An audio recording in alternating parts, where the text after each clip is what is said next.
Ахмед Закаєв, прем'єр-міністр Чеченської республіки Ічкерія, має можливість поспілкуватися з нами. Господин Закаев, здравствуйте. Здравствуйте, здравствуйте. Рад, что есть возможность пообщаться с вами, и с удовольствием поговорим, как мне кажется, на очень важную тему. Это то, что сейчас происходит в мировом глобальном пространстве, и как это повлияет на Украину и на войну России против Украины. Для вас эта тема также близка, к сожалению, но древнегреческий философ Аристотель сказал, что от любви до ненависти один шаг. Ну и то, что сейчас происходит в Америке, тоже похоже, что от демократии к диктатуре один шаг. Это моя точка зрения, но, может быть, вы мне ответите на вопрос, как вы считаете, почему Америка докатилась вот до того, что сейчас мы видим сворачивание демократических устоев. Ну, как по мне, это четкие движения в сторону автократии и авторитаризма. Конечно, на первый взгляд сложно и не согласиться с вами относительно ваших оценок тем событиям, которые сегодня мы наблюдаем. Но если мы копнемся глубже и коснемся истории, то такие развороты в американской политике, они были всегда практически. И обособленность Америки от европейского континента, она всегда проявлялась особенно в экстремальной ситуации. Если даже говорить о Первой мировой войне, Вторая мировая война, вы знаете, сколько усилий было приложено Великобритании, чтобы, особенно если коснуться Второй мировой войны, чтобы привлечь Соединенные Штаты Америки включиться в войну против нацизма. Они всячески пытались оставаться в стороне от этих событий. И помощь, которую оказывали, даже просто элементарную помощь, которую Соединенные Штаты Америки оказывали Европе, в частности Великобритании, это не было такой гуманитарной акцией. Это были кредиты. Вы знаете, что за кредит, который Великобритания получила в 1944 или 1940, не помню сейчас точно, они расплатились за этот кредит только в 2006 году. Тогда были выделены, там, по-моему, 50 миллиардов под 2%. Это не было даже беспроцентным кредитом, а под 2%. И выплачивала Великобритания эти деньги до 2006 года.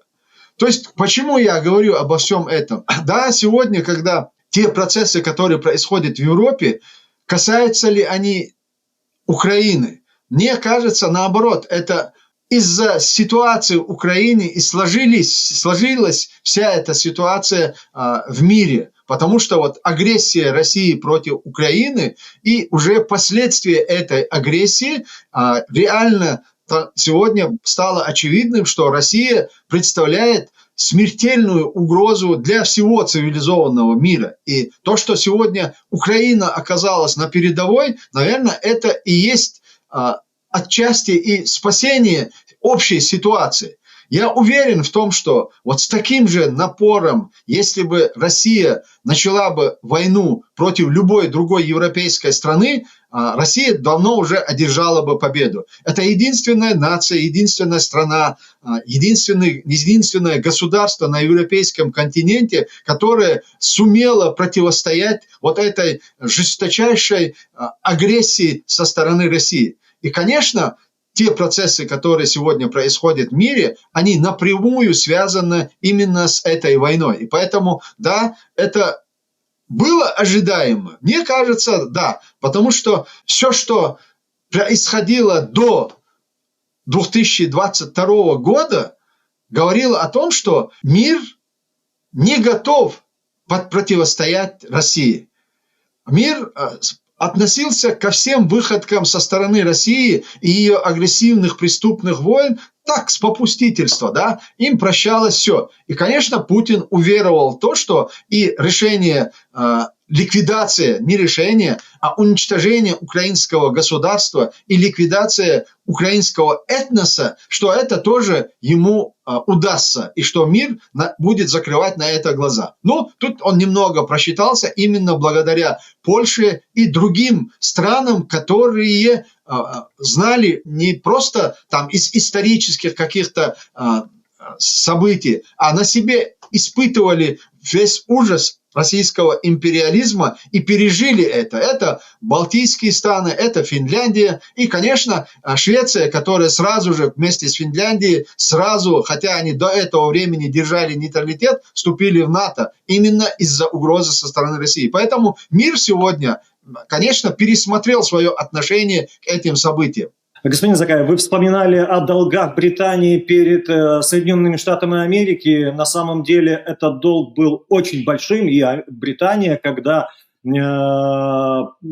расплачивалась с Соединенными Штатами, там сотни процентов от ВВП этот государственный долг составлял. Но сегодня мы готовы за это платить. Украина готова при помощи международного сообщества, при помощи европейских партнеров. Но я так понимаю, что Америка не готова предоставлять даже ту помощь, которую мы готовы покупать. И вот это отношение, в моем понимании, это четкий крен в сторону Москвы. Но если сегодня некоторые американские высокие чины говорят о том, что война в Украине – это война между двумя ядерными государствами России и США, то это ли не четкое свидетельство того, что российские нарративы уже работают и в американских высоких кабинетах. Но мне важна ваша оценка. Все-таки вы знаете Россию, к сожалению, очень хорошо. Вот то, что сейчас Америка делает своего рода реверансы в сторону Кремля, это такая хитрая тактика Америки в надежде получить от КГБиста Путина какие-то индульгенции, усыпить его хитрость.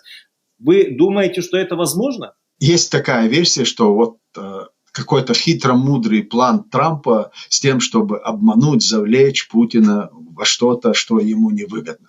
А на самом деле происходит очень банальная подготовка, вернее, выполняется домашнее задание нынешней администрации. Начнем с того, что первое, то, что как только был избран президент Трамп и пришла новая администрация, Путин начал заигрывать с ним и высказывать свое мнение, что у него украли победу в прошлую каденцию и прочее, и прочее. И что Европа стоит за тем, что продолжается война, и нужно сделать так, чтобы вот одно слово из Вашингтона, из Соединенных Штатов Америки, и Европа повиляет хвостом и сядет, и прекратятся военные действия. Все это исходит от того, что Путин наговорил вот в эти дни касательно украинского войны, агрессии России против Украины. По-другому это нельзя назвать никак. И в последующем он попытался делегитимизировать руководство Украины. И в конечном итоге он жаловался на то, что если будет прекращена помощь Соединенных Штатов Америки Украины, война закончится через недели-две.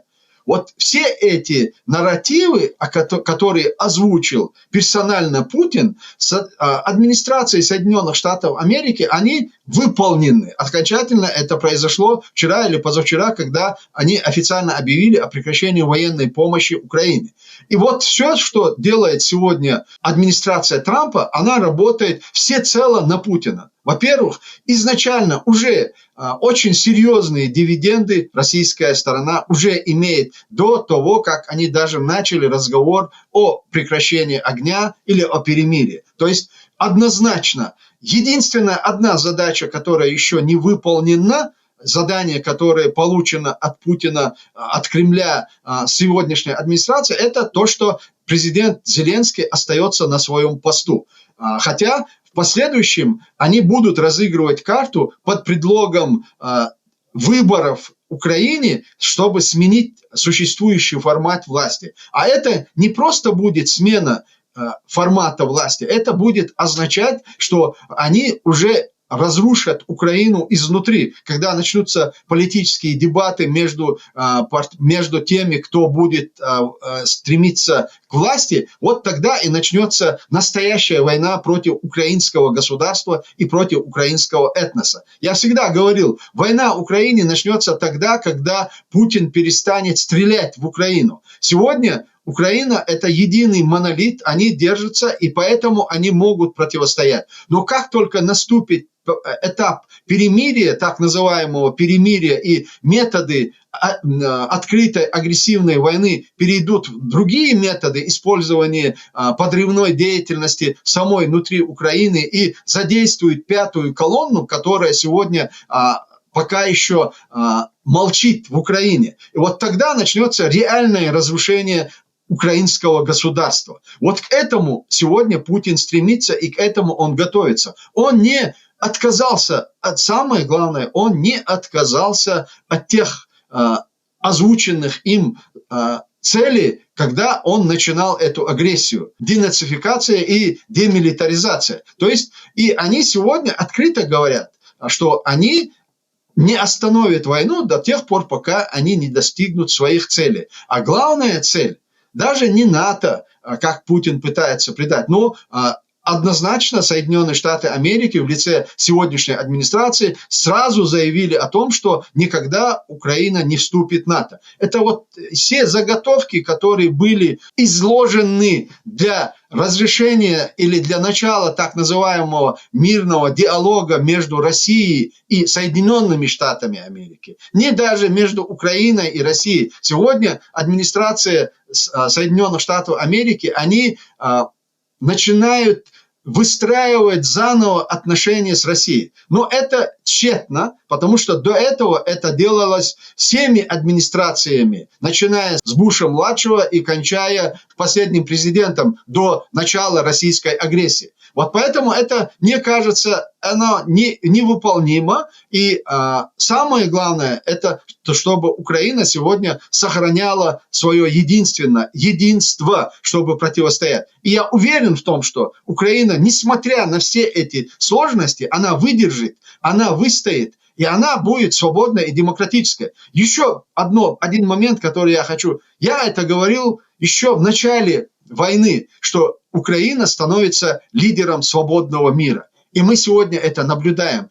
Именно свободный мир, европейские страны сегодня консолидируются вокруг президента Зеленского и вокруг Украины. И это очень серьезный сигнал и для России, и для Соединенных Штатов Америки. Если Украина не смогла вступить в НАТО, значит, мы сегодня наблюдаем, что НАТО перестает существовать. Мы так и видели эту картину. Если Украине не позволяет вступить в НАТО, это значит, НАТО перестанет существовать. И вот все процессы, которые мы сегодня наблюдаем, говорят о том, что НАТО себя уже изжила. Если во главе НАТО стоит Соединенные Штаты Америки, и они отказываются выполнять те обязательства, которые они взяли на себя, когда создавался этот альянс, Атлантический альянс, Евроатлантический альянс, они сегодня отказываются защищать Европу от России. Они, наоборот, сегодня начинают занимать сторону России в этой страшной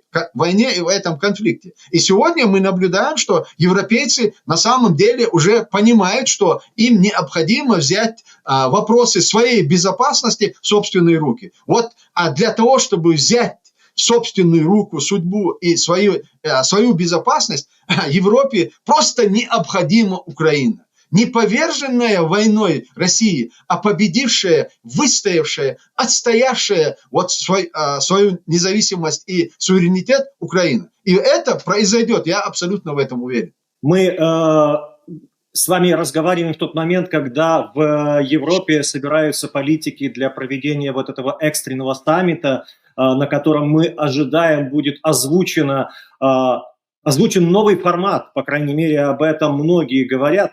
Но вы абсолютно правы в том, что Украина пытается пробудить Европу, и Украина говорит каждым своим шагом и каждым своим днем существования, что вы можете быть следующими, проснитесь, начните что-то делать. И мы в Украине, все жаждем того, чтобы Европа начала активно готовиться, активно нам помогать. Да, Европа помогает, но этого, к сожалению, мы понимаем, что недостаточно. Насколько вот эти вот события последних дней, последних недель все-таки могут пробудить Европу в нашем понимании? Насколько Европа проснется от этого летаргического сна? Готова и может ли она это сделать? Или вот этот вот принцип, да, мы должны консенсусом принимать решения, я имею в виду европейское сообщество, и наличие там Сербии, Словакии, Венгрии, ведь на самом деле это пятая колонна Кремля. Ну как это непонятно до сегодняшнего. Что с этим можно сделать? Как вы видите пути решения этой проблемы? Я думаю, это решаемая проблема. И вчерашнее выступление Макрона, обращение к нации, говорит о том, что Франция абсолютно для себя определилась в своем будущем, как они будут выстраивать стратегическую безопасность на европейском континенте. И это озвучено не кем-то, а республикой Франции и президентом этой страны, которые недвусмысленно заявили о том, что им нужно наращивать военный потенциал с тем, чтобы отстоять свою свободу и независимость. И это очень положительно. Вы знаете позицию Великобритании, которая тоже недвусмысленно заявила о всецелой поддержке Украины в этой войне. А касаемо вот этой пятой колонны, о которой вы говорите, и принятия решений, сегодня Венгрия должна избавиться от Орбана или Европейский Союз должен избавиться от Венгрии. То же самое касается и Сербии, но вот этого, вот использование права голоса на блокирование стратегически важных вопросов, вот этого права у них не должно быть. И это можно пересмотреть абсолютно спокойно. И я думаю, что если Европейский Союз и руководство Европейского Союза поставят вопрос именно так, как я поставил сейчас, да, или Орбан, или членство Европейского Союза, я уверен в том, что и Орбан, и другие, которые сегодня подыгрывают Путину в Европейском Союзе, их не будет. А народы, они настроены на то, чтобы жить в безопасности и развиваться, а не так, чтобы их судьбой и будущим их распределялись люди, находящиеся в Кремле. А в Кремле их отношение может зависеть к судьбе и Европе, и от их настроения, вот от их комплексов полноценности, неполноценности, от того, как они себе изображают и видят мироустройство. И это не должно иметь доминирующее положение в европейском континенте. А это все будет зависеть от того, как Европа выстроит свою стратегическую безопасность касаемо России и не только России. Господин Закаев, вы вспомнили о выступлении Макрона. Да, оно действительно было очень эмоциональное, оно действительно было похоже на выступление лидера, который готов взять на себя ответственность. Несколько цифр, которые прозвучали во время этого выступления. Россия к 2030 году готова увеличить свою армию на 3 миллиона человек, и в этом, я подозреваю, нет проблемы для России. Россия готова увеличить свою армию на 4000 танков. Вот здесь у меня есть вопросы, насколько Россия по состоянию на сегодня готова нарастить свой потенциал, свою мощь. А готова ли и чем готова на это ответить Европейский Союз, европейское сообщество? Как вы считаете? Понятно, что ценность человеческой жизни в Европе, она высока, но против танков есть FPV-дроны, есть современные вооружения, современные технологии. Насколько Европа готова это оценить и что она может этому противопоставить? При этом закупая энергоресурсы у Москвы. Знаете, что парадоксально? На самом деле сегодня Европу подстегивает вот к тем переменам и изменению отношений происходящему вокруг мира, как ни парадоксально, сама Россия. Если бы не эти заявления и если бы не эти настроения в Кремле, может быть, Европа продолжала бы находиться в спячке. Сегодня Путин и Кремль не дают другого выбора европейскому континенту, кроме как заняться обеспечением своей безопасности. А это в первую очередь усиление военно-промышленного комплекса. Я это уже говорил, вот после Второй мировой войны полагая всецело обеспечение своей безопасности на Соединенные Штаты Америки, Европа дремала, она перестроила свой военно-промышленный комплекс на изготовление кастрюль, ложек, вилок и детских игрушек. И они сегодня понимают, что вот находиться в этом положении, это значит лишиться и национального суверенитета, и свободы, и независимости. И Путин недвусмысленно об этом заявляет. Вот те цифры, о которых вы говорите или озвучены Кремлем, это же не направлено только исключительно на Украину или на Молдовию. Это направлено на весь европейский континент. И поэтому то, что сегодня Россия делает, она в первую очередь является основным двигателем в поднятии военной промышленности в Европе и пересмотра своего отношения к своему существованию на европейском континенте, который является на сегодняшний день очень легкой добычей для России, если Европа сегодня не осознает и не предпримет соответствующие шаги для усиления своей безопасности, что на самом деле они уже начали делать и делают. И сегодня, завтра Россия не представляет угрозу для Европы, но она будет представлять угрозу для Европы, если она победит в этой войне с Украиной. И поэтому сегодня и европейские страны, и весь мир, который считает, что Россия является угрозой, а она является угрозой для всего цивилизованного мира, они будут помогать Украине разгромить российскую армию. Не просто победить, а вооруженным образом разгромить российскую армию. И только после этого Россия перестанет существовать как империя. А до тех пор, пока Россия существует как империя, она будет представлять угрозу всему цивилизованному миру. А децентрализация Российской империи, она напрямую связана с победой Украины над Россией. Господин Закаев, конечно, вы знаете о том, что Америка вот в этом своем стремлении подтолкнуть Украину к миру, она остановила предоставление помощи на многих направлениях. Это и разведывательная помощь, и гуманитарная помощь, это помощь вооружением, о которых мы с Америкой договорились. Пока непонятно, что с теми контрактами, которые уже оплачены, которые американская оборонная промышленность изготавливает для украинской армии. Европа уже готова предоставить вместо американской разведывательной информации свою информацию, французы, по крайней мере, потому что у британцев свои договоренности с американцами. Ваша оценка, мы многое потеряем от того, и можем ли мы заместить вот ту американскую разведывательную информацию европейской, французской, в частности, разведывательной информацией, и насколько это отразится на фронте? Нужно еще один момент нам надо учитывать. Да?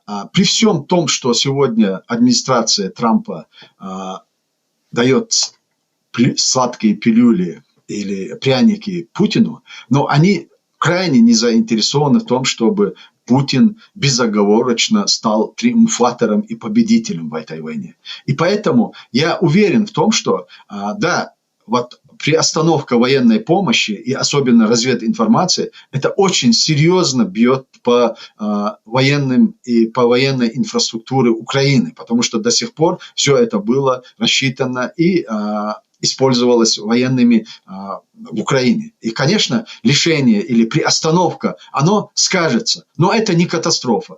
И я уверен в том, что украинские военные, они со вчерашнего дня уже предпринимают меры с тем, чтобы заменить или найти другие способы для отражения российской агрессии. Это уже украинская армия, это не та, которая была еще даже в 22 году, хотя они еще тогда проявили героизм и мужество. А сегодня это самая боеспособная армия в мире. Самая боеспособная армия в мире – это сегодня украинская армия. И поэтому я уверен в том, что они найдут выход из ситуации, и уверен в том, что вот это такая подачка Путину, очередной подарок, чтобы его к чему-то склонить, я не знаю, до сих пор все, что делает администрация президента, они ему отдают подарки, они его вытащили из международной изоляции. Они его сегодня легитимизировали как человека рукопожатного, хотя он объявлен международный розыск за похищение детей. Вот все это работает на сегодняшний день, как мы видим, работает только на Россию и на Путина. А вот в конечном итоге во что это может обернуться? И вот что положительное в этом тоже? Это то, что сегодня европейцы серьезно восприняли угрозу со стороны России, и они серьезно решили, что их судьба и их будущее напрямую связано с тем, как они сегодня организуются. И вот организация и консолидация европейского континента вокруг Украины, вот оно может заместить и замещать все возможные попытки России или Соединенных Штатов Америки ослабить украинскую военную структуру. Господин Закаев, я могу предположить, что имеет в виду нынешняя политика Америки. Это то, о чем говорят многие аналитики. Это желание Трампа создать глобальный триумвират: Россия, США, Китай. И, собственно говоря, вот этими тремя старцами править на планете, распределив сферы влияния в глобальном смысле, а мнение остальных жителей планеты, да, и остальных участников нашего глобального сообщества их не интересует. Может ли это быть в голове у Трампа, хотя кто его знает, что у него есть, и к чему может привести такая тактика и такие намерения Америки? Да, сегодняшняя администрация Америки, они, да, планируют именно, они для себя представляют, и они определяют вот именно вот контуры будущего мироустройства. Они не учитывают один момент. Китай никогда не примет Россию равнозначным партнером. Для Китая Россия является сырьевым придатком, младшим партнером, даже не партнером, а младшим братом, который они сегодня управляют. И поэтому вывести на международную орбиту равнозначным партнером Россию, Китай на это никогда не пойдет и не согласится. И поэтому она во многом будет терять, если так произойдет. И мы знаем, что Китай работает на десятилетия, на столетия вперед, да, их задачи, их установки. Поэтому, мне кажется, это нереализуемо. Да, такие попытки есть, они пытаются вернуться к Ялте еще после Второй мировой войны, когда они начинали это. Мы помним в конечном итоге, во что это вылилось. И тогда просто через некоторое время мир раскололся на две части, на Западный и на Советский Союз, да, на СССР, на социалистический строй. И поэтому сегодня оно нереализуемо. И у России нет той мощи, которые тогда были у Советского Союза. Россия на самом деле сегодня является сырьевым придатком не только Китая, но и всего мира. Нам нужно учитывать позиция Соединенных Штатов Америки, как они пытаются объяснить, что все делается для того, чтобы Россию оторвать от Китая. Россию оторвать от Китая возможно будет только после децентрализации России. В сегодняшней форме и в сегодняшнем формате, существующем формате Россия как империя, она будет находиться под абсолютным влиянием Китая. Если кто-то надумал или хочет изменить существующие реалии, для этого необходимо Россию уничтожить как империю. Не надо сделать так, чтобы Россия перестала существовать как империя. И в этом случае она не будет являться сырьевым придатком для Китая. Господин Закаев, я хочу у вас, как у опытного переговорщика, как у человека, который провел свою жизнь очень многие раунды переговоров, очень многие встречи, для кого-то холодным душем, для кого-то шоком вот произошедшее в овальном кабинете в Белом доме, да, вот эта вот перепалка, для многих это было абсолютно неожиданным произошедшим фактом. Но также многие считают, что это рано или поздно должно было произойти. Ваше ощущение, могли ли мы этого избежать, или это все равно было вопросом времени? Мне кажется, вот такого рода проявление преданности Путину и такого подарка, конечно, никто не ожидал. что вот произошло в овальном кабинете. Да, мне кажется, изначально, ну, не даваясь такую конспирологию, просто исходя из нашего опыта, я говорил это вашим коллегам, мы это уже проходили еще в 1996 году, когда нашу делегацию пригласили в Кремль. И точно такой же балаган нам устроили на камеру с тем, чтобы нас посадить за стол переговоров с тогдашней марионеткой Завгаевым. И вот русско-чеченскую войну, придать этой войне характер внутричеченской войны, с тем, чтобы Россия ушла от ответственности. Вот когда это не получилось, в последующем события развивались чуть по-другому. Но вот сегодня, если исходить на самом деле из того, что произошло, вот именно поведение администрации в овальном кабинете во многом столкнуло все мировое сообщество и собрало их и объединило вокруг Зеленского и вокруг Украины. И поэтому все, что не делается, это все к лучшему. Мы понимаем, что да, это было неприятно, но мы сегодня точно уже знаем, да, если бы не этот кошмарный случай, который произошел в овальном кабинете, а не было бы той консолидации, которая сегодня имеет Украина в противостоянии России и Российской империи. Понимаете, любая несправедливость, она подбадривает людей доброй воли. А я уверен, что в мире людей доброй воли больше, чем диктаторов и злых людей. И поэтому вот это тоже работает сегодня. Все, что произошло в овальном кабинете, это тоже работает на Украину. Я абсолютно в этом уверен.